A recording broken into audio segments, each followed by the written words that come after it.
Selamat siang, perkenalkan nama saya Daniel. Kali ini kelompok kami akan mereview kolam ikan nila. Di sini saya sudah bersama masnya yang mempunyai kolam. Selamat pagi mas, perkenalkan nama saya Daniel. Di sini juga saya akan mereview kolam masnya. Kira-kira Pak boleh tahu saya nama masnya siapa? Nama saya Ilham Amilul. Di sini tempatnya di Gunung Kidul, Caterharjo, Pandak Bantul. Untuk awal mula berdirinya ini kira-kira gimana? Jadi ini dulu awal mulanya itu kita diberi bantuan sama Dinas Pertanian. Kita disuruh mengelola perikanan. Jadi dulu tuh kita awal berdiri pada awal tahun 2021 pas awal corona itu. Jadi kita mendapat bantuan kurang lebih 6 biopok. Terus kita dulu pertama awal mula sebelum ikan ini ditaruh ikan nila, dulu tuh kita disuruh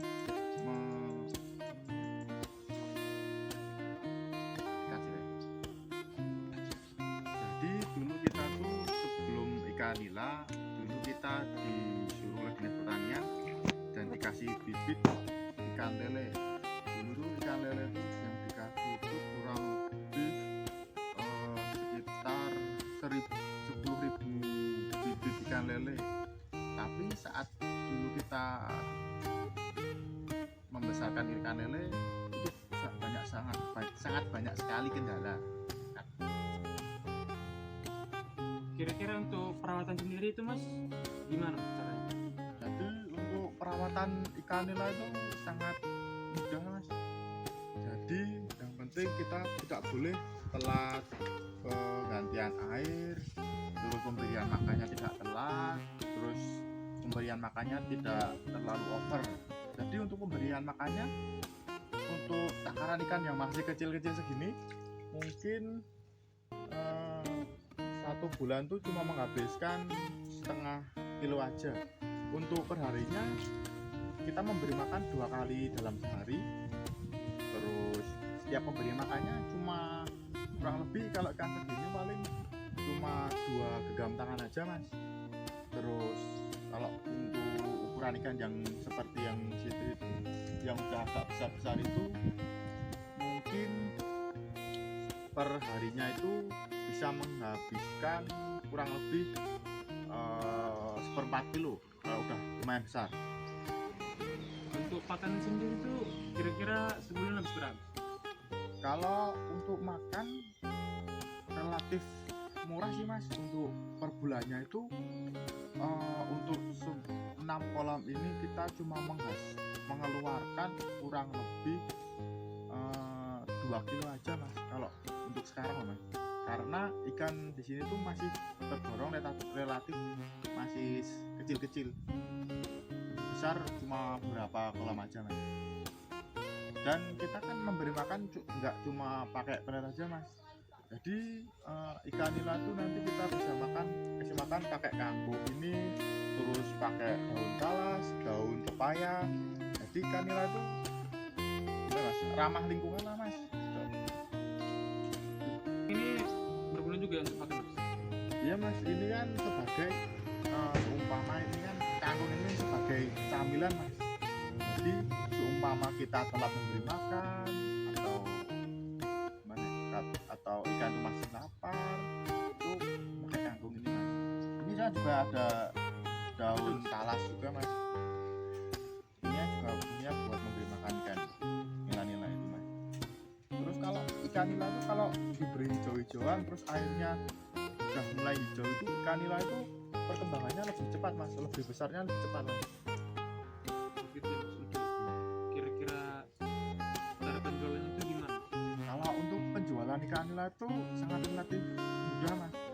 Biasanya nanti tuh ukuran segini tuh biasanya udah ada yang beli juga ada, terus yang konsumsi juga ada mas.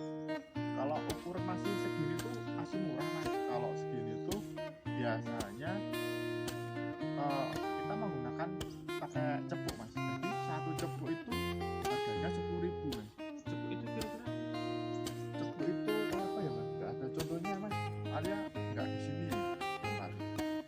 Kalau untuk yang ukuran besar-besar tuh kalau harga sekarang per kilonya itu udah 30.000 mas, sekarang udah naik mas. Jadi kalau ikan nila itu sangat sangat rekomen, soalnya ikan nila itu belum sampai ikannya udah besar. Kalau seumpama kita telat memberi makan, ikan nila itu pasti akan beranak mas. Jadi lebih gimana ya, lebih gini, jadi perawatan ikan nila itu lebih mudah mas. Jadi sebelum panen kita udah bisa memanen anak-anakannya dulu mas. Jadi kita bisa memanen beberapa kali mas.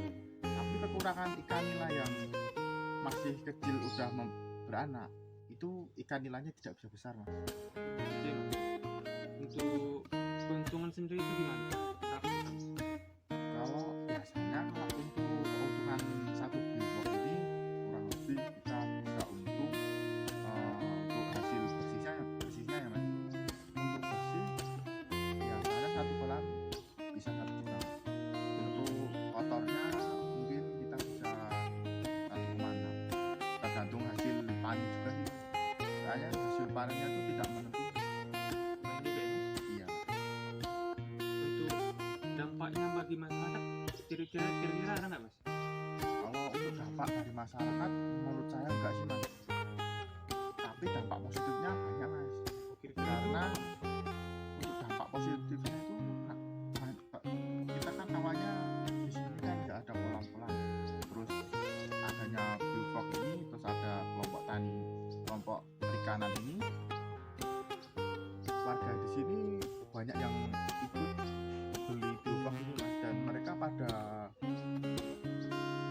apa namanya mempraktikkan di rumah. mempraktekkan di rumah mas.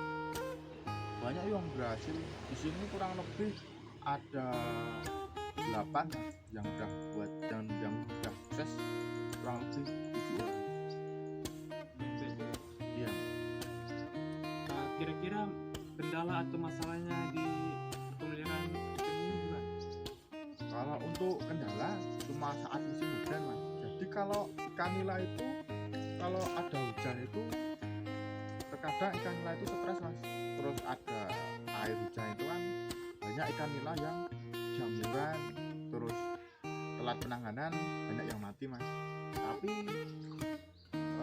kalau sekarang udah ada penanggulangannya mas, kita menggunakan E4 mas, jadi air itu udah netral mas. Selain itu mas, untuk cara pemecahan masalahnya tadi itu mas, kira-kira Selain kita menggunakan E4, jadi setelah ada hujan, habis hujan kita harus mengganti air mas. Jadi penggantian airnya itu teratur mas, tidak boleh terlambat. dan untuk keberlanjutan bisnis ini kira-kira ke depannya gimana? Kalau menurut saya bisnis ikan ini sangat cerah mas, karena ikan nila itu permintaan penjualannya itu sangat banyak sekali mas. Kita penjualannya itu bisa dari pengepul juga banyak yang minta, terus ada restoran juga banyak yang minta mas. Jadi kalau menurut saya bisnis perikanan ini sangat baik mas. Tapi lumayan menguntungkan juga ya? Iya mas, sangat menguntungkan mas. Jadi untuk air juga bisa dimanfaatkan, terus kotoran ikan nila juga bisa dimanfaatkan.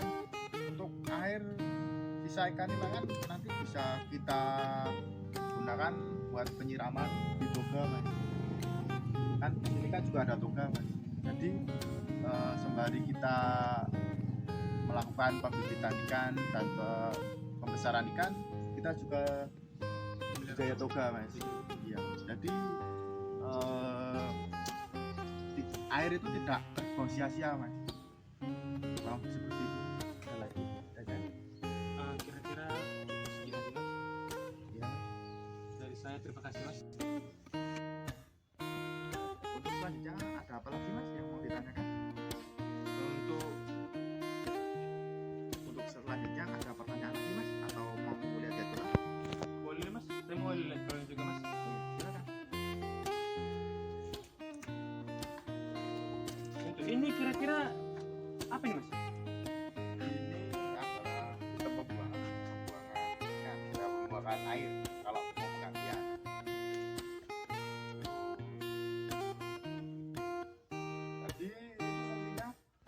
kita buka ini dibuka, nanti airnya tuh yang itu akan otomatis akan berulang.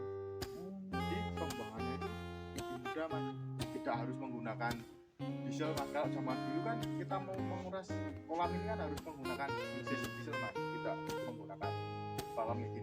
Kalau kayak gini kan lebih mudah mas, kita tinggal cabut aja mas, selesai. Contoh mas ini mas. Untuk pembuangan akhirnya gimana? Kemana itu? Kalau untuk pembuang airnya bisa di sini mas.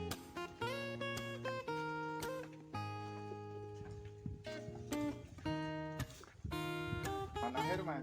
Jadi ini tuh dari peralon itu tadi nanti masuk lewat sini mas. Keluarnya di sini. Nah di sini tuh nanti keluarnya langsung di sungai mas, di selokan. Oh, berarti langsung ke selokan mas? Iya, langsung ke selokan mas.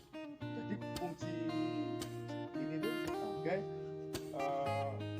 pembuangan air. Dan di sini tuh dikasih ikan lele mas. Jadi di sini tuh sebelum air itu keluar di selokan, jadi air itu udah dinetralisir sama ikan lele. Jadi ikan lele itu ikan paling rakus mas. Apa aja mau mas. Jadi ikan air yang di sini udah bersih mas. Dari keluar udah tidak mengakibatkan limbah mas. Berarti pembuangan akhir juga berguna juga ya mas? Iya mas, harus dimanfaatkan. Kalau nggak dikasih sistem kayak gini mas, nanti pembuangan air yang di selokan itu airnya bakal tercemar mas. Kasihan mas yang di selokan mas.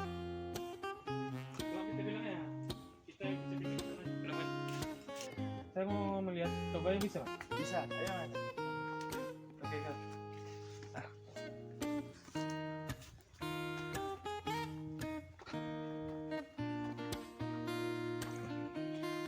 Ini mas cobanya.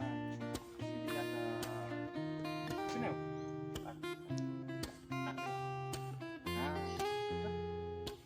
Nah ini kita udah di toga mas. Jadi ini ada tanaman pakai tanaman toga. Di sini ada tanaman jahe merah, terus ada suntik juga ada, terus ada pepaya juga ada, terus tanaman laos juga ada, tanaman cabai juga ada mas. Tapi ini cuma sebagian mas, yang bagian satu di toga satu mas, ini kan toga dua. Jadi toga dua itu sistem toga sama perikanan, jadi ada dua tempat. Jadi tadi sisa pembuangan air yang dari kolam ikan nila tadi, yang Sini. sebagian nanti kita kasih buat ngocor tanaman di sini mas. Jadi air itu tidak semua kita buang di pembuangan mas. Jadi untuk air awal air yang dibuang itu setengah atas itu dibuang di pembuangan, yang setengah bawah itu kita buang di sini. Karena kalau semuanya kita buang di pembuangan air tadi, nanti akibatnya air itu bakal tercemar mas. Kalau untuk dimanfaatkan untuk tanaman toga kan tanamannya nanti kita lebih gemuk mas dan lebih sehat mas. Ini juga saya lihat juga cukup ya mas. Ya, mas, tapi ini udah habis panen mas. Kalau katanya 1 bulan yang lalu mungkin di sini banyak banget mas tanamannya mas, dan masih rumput kalau di sini namanya.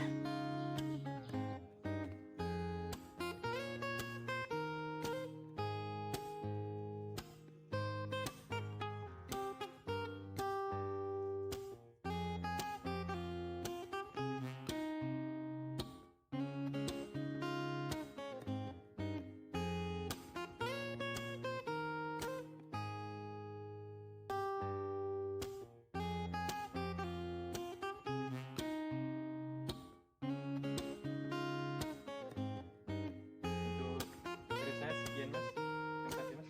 Sama-sama mas. Besok main lagi ya mas. Iya mas, iya mas. Tokat.